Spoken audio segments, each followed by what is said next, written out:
Welcome to Saturday Night at the Movies. I'm your host, Glenn Holland. Tonight's film is the historical epic The Alamo, released by United Artists in 1960. The movie is produced and directed by John Wayne, who also stars as Davy Crockett.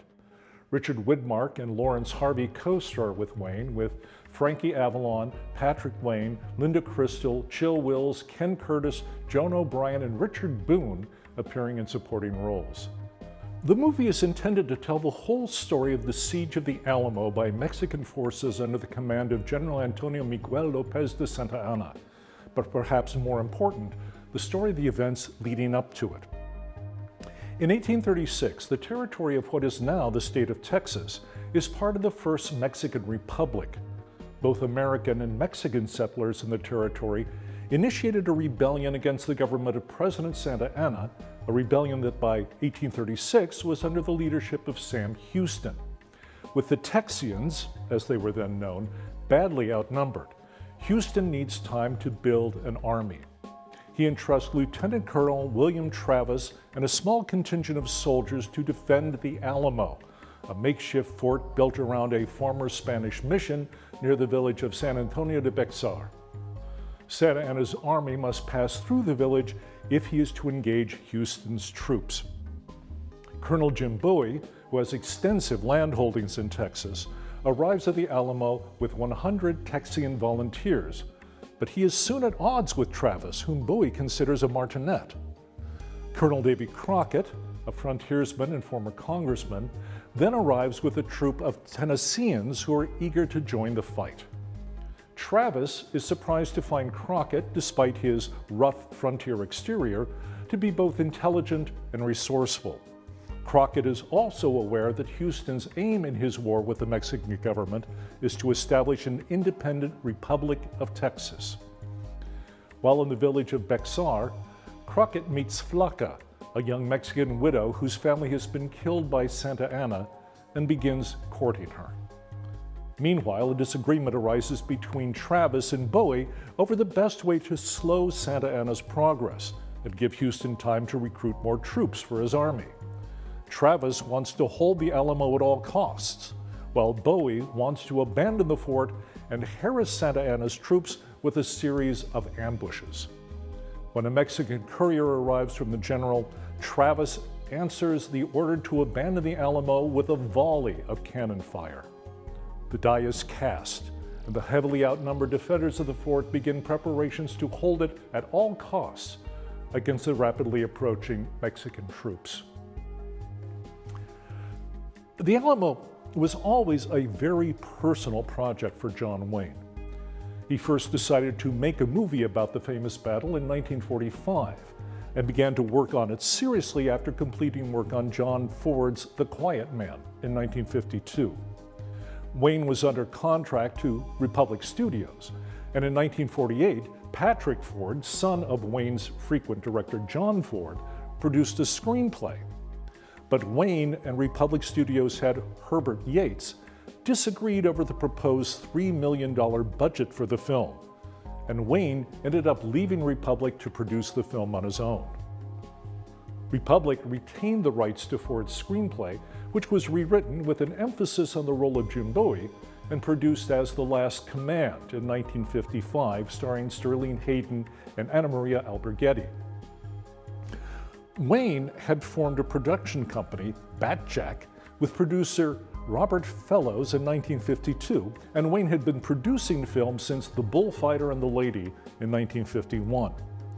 To ensure that the movie would turn out exactly the way he wanted, Wayne elected to direct the film himself, saying, "I've always wanted to direct ever since I came into pictures." Wayne commissioned a new screenplay from James Edward Grant, with whom he had worked several times before.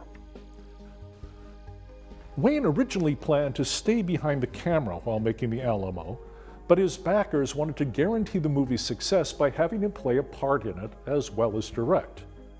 Wayne first suggested that he play Sam Houston, a relatively minor role, but when he signed with United Artists to distribute the film and provide a substantial part of its costs, part of the agreement was that Wayne would appear more prominently. That's how Wayne ended up playing the lead role of Davy Crockett.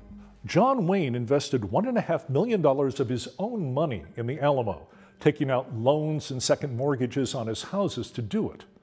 He also secured part of the budget from wealthy Texans anxious to present their state's founding legend on the big screen.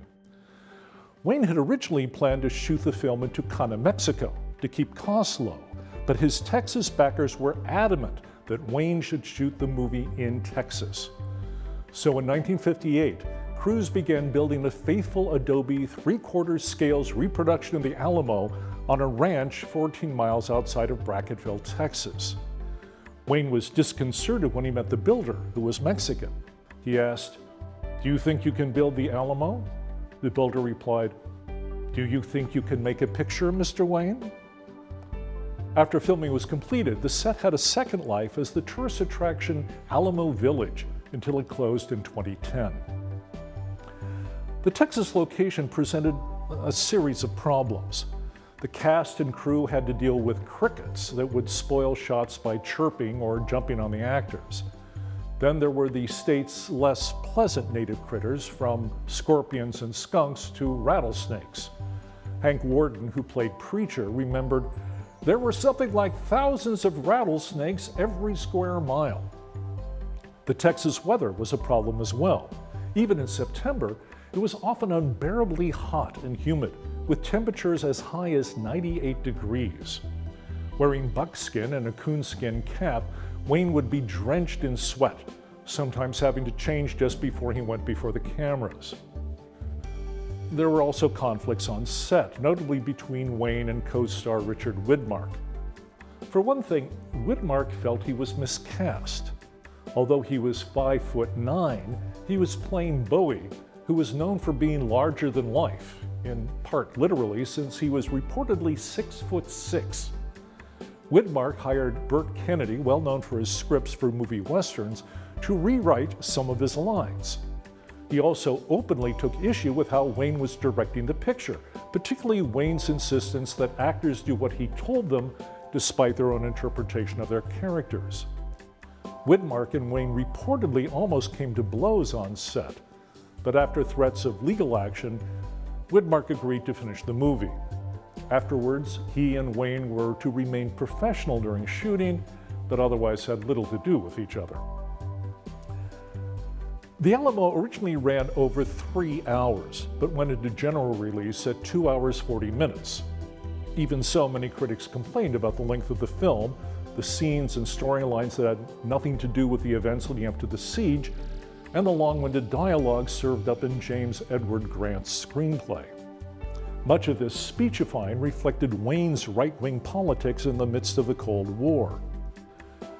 Wayne's daughter, Aisa, who was, as a young child, played Almiron and Susanna Dickinson's daughter, Angelina, believed the movie was shaped in part by her father's decision not to enlist during the Second World War. She later wrote, "I think making the Alamo became my father's own form of combat. More than an obsession, it was the most intensely personal project in his career." The Alamo also reflects many of the prevailing misconceptions about the siege and its role as the founding story of the state of Texas. It provides little context for the Texas Revolution or why the battle took place. It incorrectly depicts most of the Alamo's defenders as white Americans, ignoring the large number of Mexican and European Texians who also fought there. Two historians hired to serve as historical advisors for the movie insisted their names be removed from the credits. There is a long list of historical inaccuracies and distortions, both major and minor, promulgated by the Alamo to cast a heroic sheen over what was, after all, a military defeat. Timothy Todish, a historian of the battle, has said, "There is not a single scene in the Alamo which corresponds to a historically verifiable incident." Overall, the Alamo reflects the attitude summarized 2 years later in another John Wayne movie, The Man Who Shot Liberty Valance. When the legend becomes fact, print the legend. Audiences flocked to the Alamo and made it the 5th highest grossing movie of 1960. but its high production costs offset most of the profits. And it was only after 5 years in success in Europe and Japan that the movie broke even.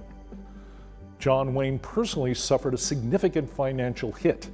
He later said, "That picture lost so much money, I can't buy a pack of chewing gum in Texas without a co-signer." Please join us again next time for another Saturday Night at the Movies. I'm Glenn Holland. Good night.